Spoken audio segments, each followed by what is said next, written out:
রেশনের ক্ষেত্রেও এবার নয়া নির্দেশিকা জারি করলেন বর্তমান মুখ্যমন্ত্রী শুভেন্দু অধিকারী। রেশনে আর আটা নয়, এবার থেকে গম পাওয়া যাবে, জানালেন খাদ্যমন্ত্রী অশোক কীর্তনিয়া।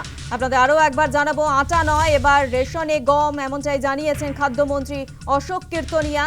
এফসিআই নিয়ম মেনে এবার রেশনে গম পাওয়া যাবে। জুন মাস থেকে আরও দেওয়া হবে, আর দেওয়া হবেই না আটা, এমনটাই কিন্তু জানিয়েছেন তিনি। দুর্নীতি রুখতে আটা বন্ধের নির্দেশ দেওয়া হয়েছে, জানিয়েছেন খাদ্যমন্ত্রী অশোক কীর্তনিয়া। কি বলেছেন তিনি একবার শোনাবো। গত 11 তারিখ পর্যন্ত যে গমটুকু ক্রাশিং করা হয়েছে, ভাঙানো হয়েছে, সেটা খাদ্য দপ্তরের পোর্টালে তোলা থাকে। সেটা আমি বলেছি কালকে থেকে কোনো গমের ক্রাশিং যেন খাদ্য দপ্তরে কোনো পোর্টালে না ওঠে। যতটুকুন গম, যতটুকুন আটা আছে ডিস্ট্রিবিউটারদের কাছে, তারা সেটাই সেইভাবে ডিস্ট্রিবিউট করবে সমপরিমাণে আটা আর গম মিলিয়ে।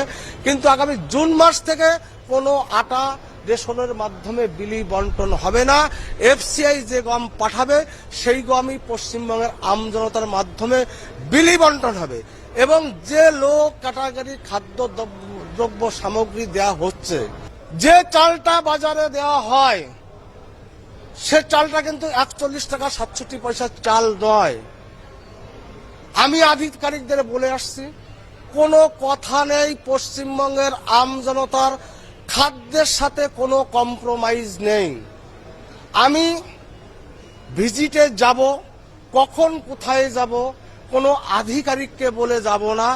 যে এরিয়ায় দুর্নীতি হবে সেই এরিয়ায় যিনি আধিকারিক আছেন, যারা রেশন ডিলার, হোলসেলার, মিল মালিক, রেসপন্সিবিলিটি তাদের নিতে হবে। সেই এরিয়ার আধিকারিককে আমাকে কৈফিয়ত দিতে হবে।